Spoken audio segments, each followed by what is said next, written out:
200, you pay 10 months. Pay. Mokwemi 1 year pay kuni. Mokwemi 8 months pay kuni.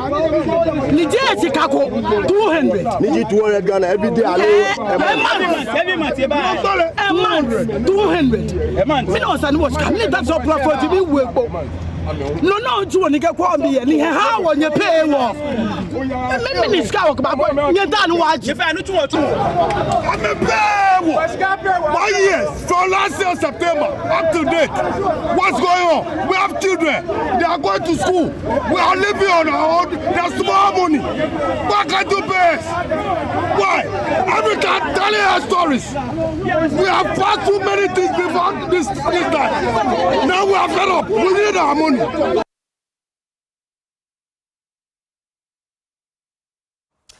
Welcome back on the AM show, and of course we're bringing you our big stories. In today's year in review, well, we started yesterday with organized groupings, importers and exporters, GNCCI, GUTA. Today we're focusing on labor, assessing how the Ghanaian worker has fared, what the expectations are in the coming year. And we also reflect on, was the Ghanaian worker worse off or better off in 2024?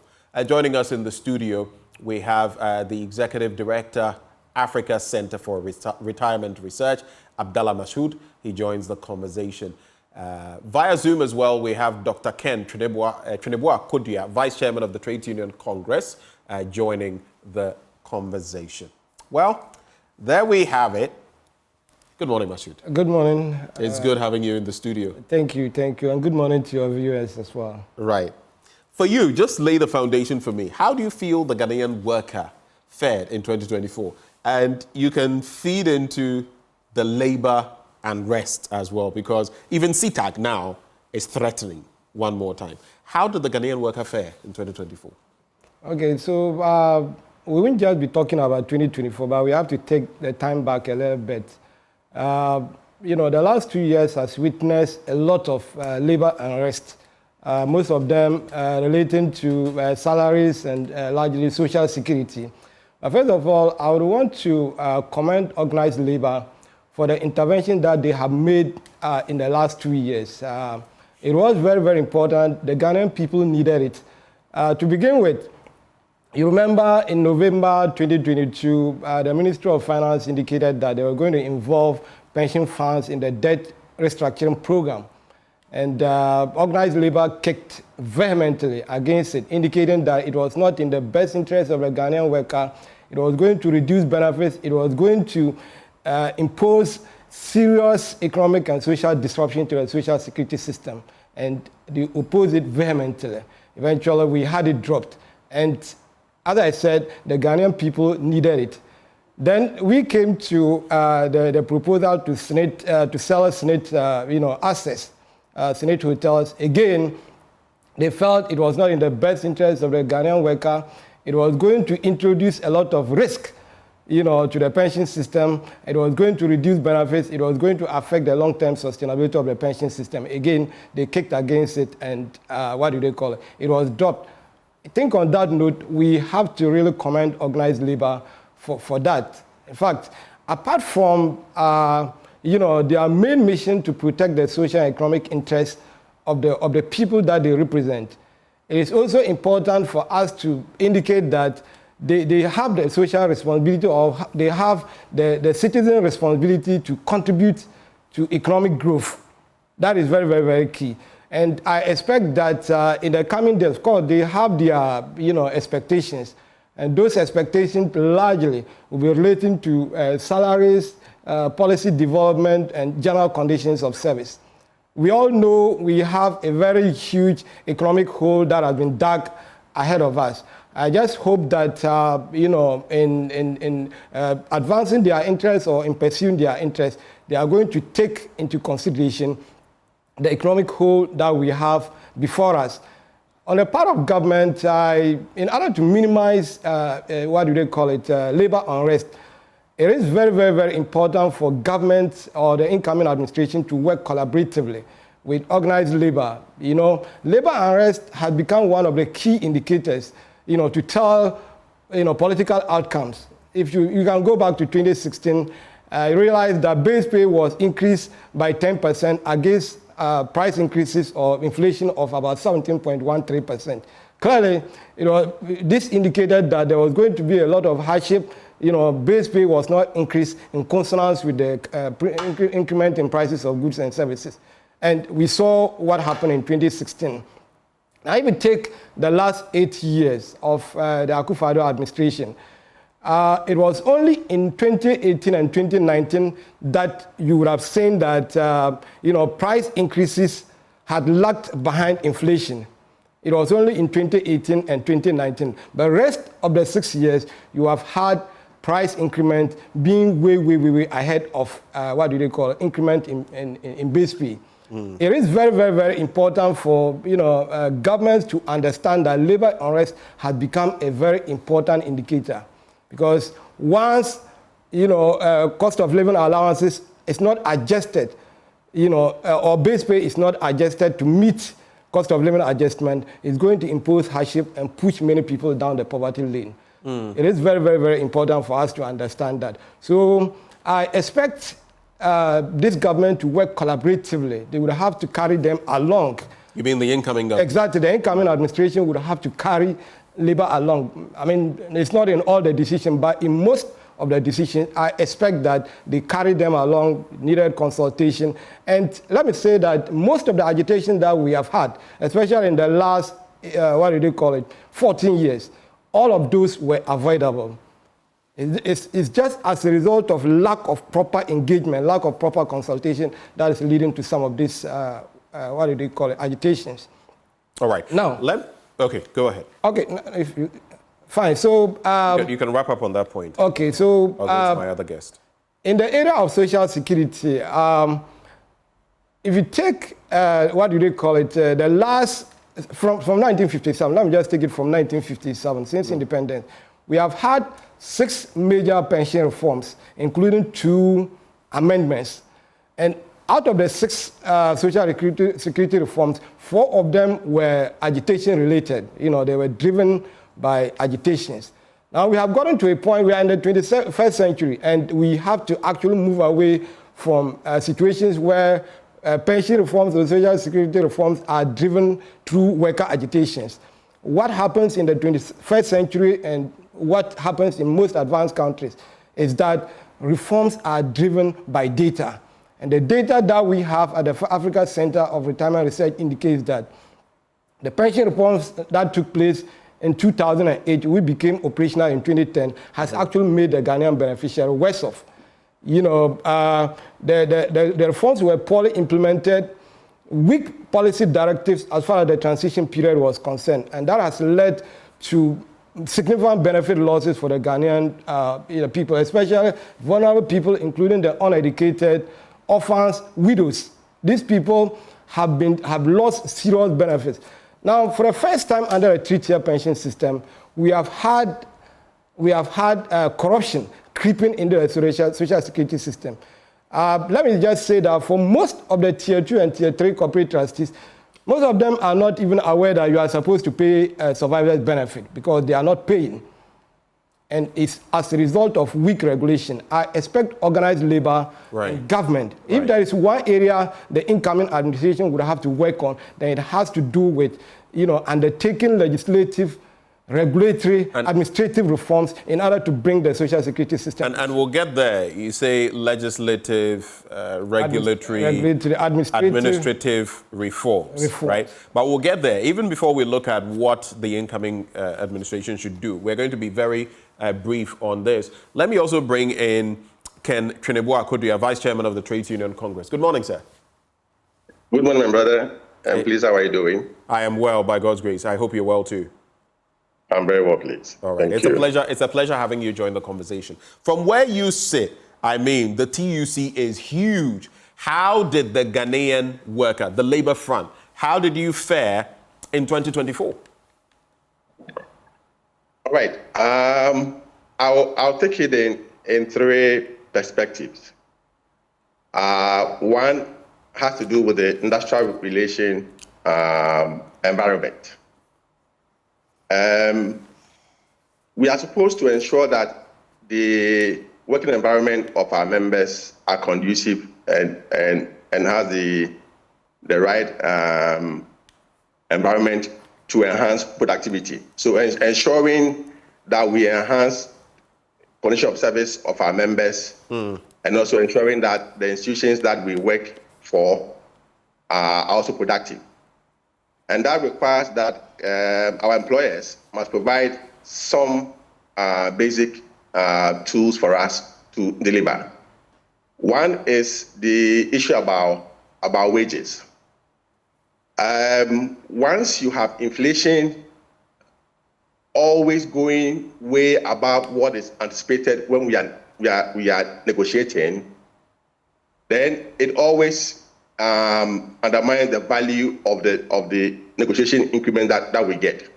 So, for instance, if based on some economic estimation, we know that inflation will be about 20%, and so we ask for, let's say, 18% salary increment, and then the course of the year, inflation goes to about 40% or 50%, then right from the start, the employee is worse off because whatever he has negotiated for based on some economic indicators are off, and that puts pressure on the Ghanaian worker.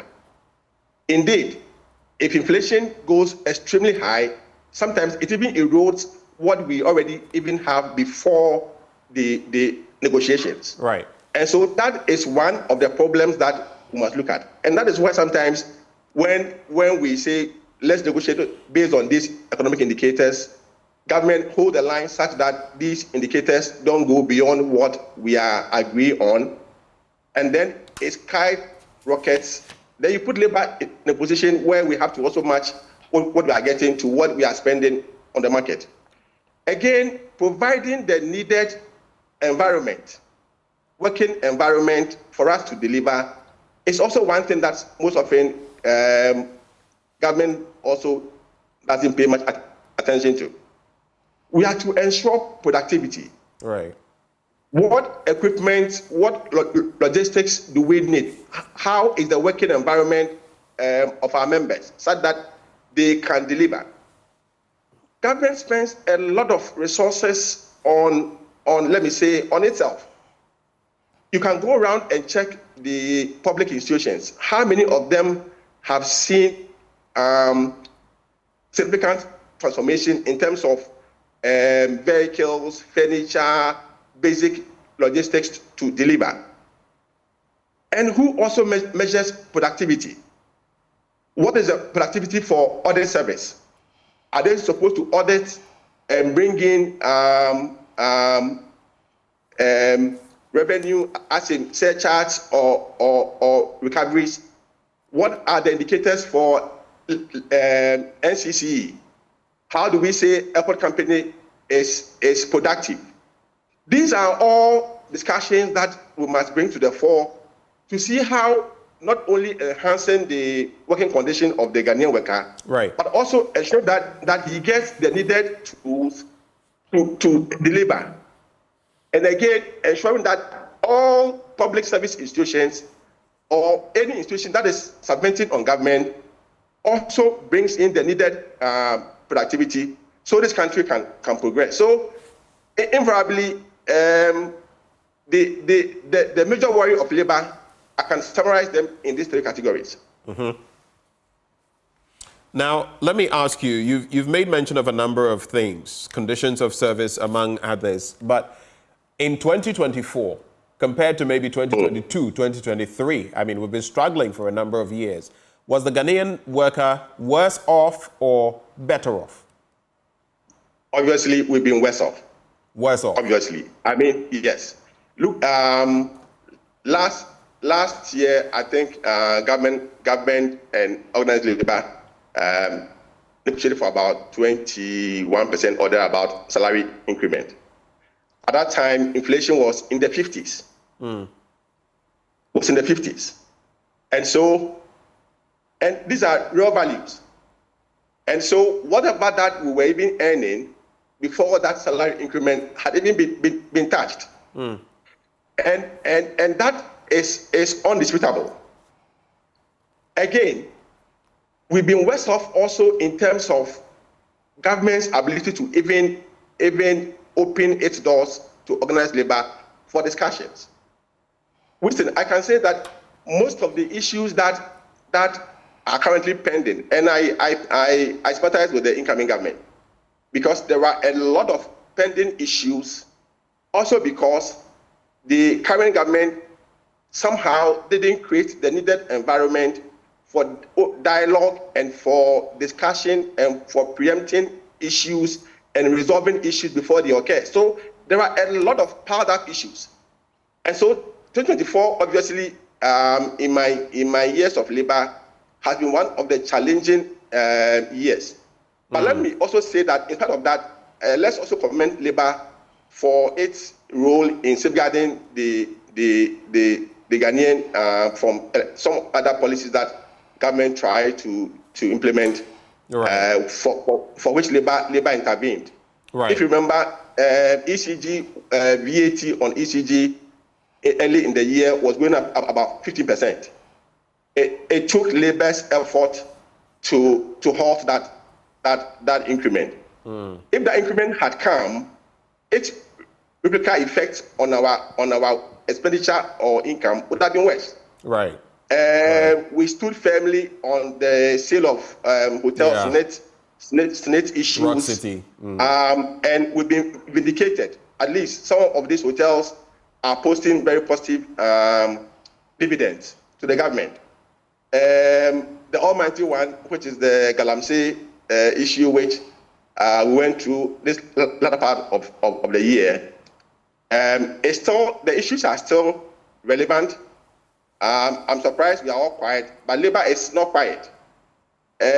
Series of strikes that occurred in the year were largely because some people appointed to open their doors to labor, to sit down with labor, to discuss issues, to preempt issues, were somehow preoccupied with other issues and they didn't create the right environment for us to meet and discuss the issue. So in summary, members have been worse off this year. Okay. And the evidence is clear. I pray that going forward, we can avoid some of these things.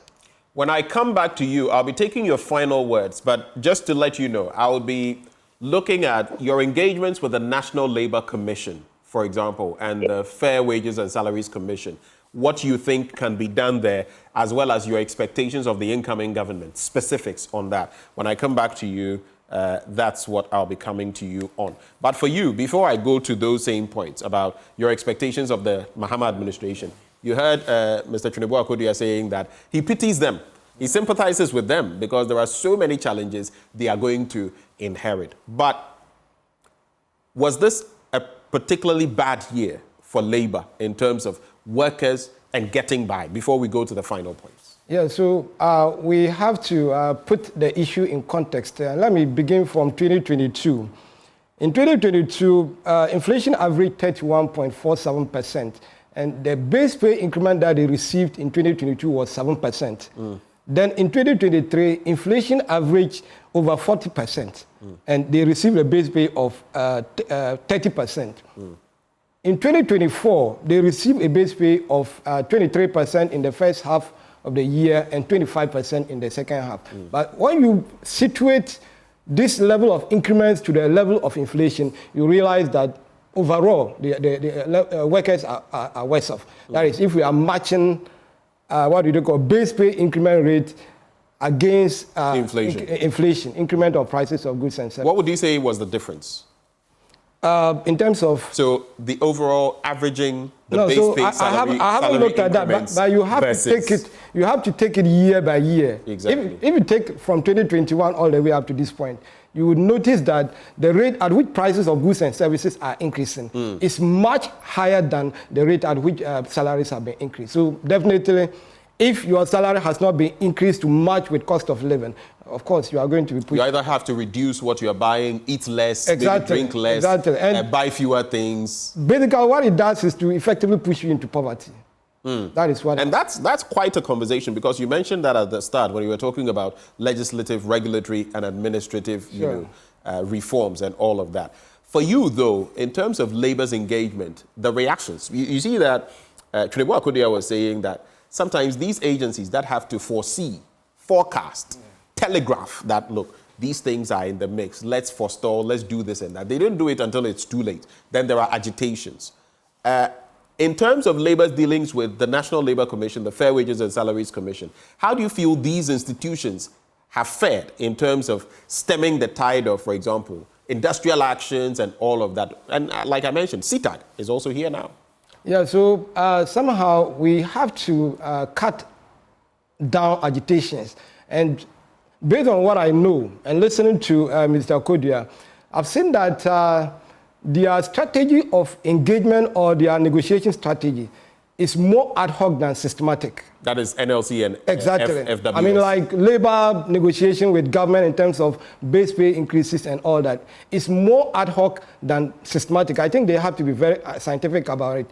We need to encourage labor to contribute to national economic growth. And so during negotiation, there are two key elements I think would have to feature. It has to do with GDP growth of the previous year and average inflation of the previous year. For instance, in 2022, of course, they begin negotiation for 2022 salaries using average inflation for 2021. Right. In 2023, they will be using average inflation for 2022 to negotiate for increment, because what basically government is doing is to replace the lost income due to inflation.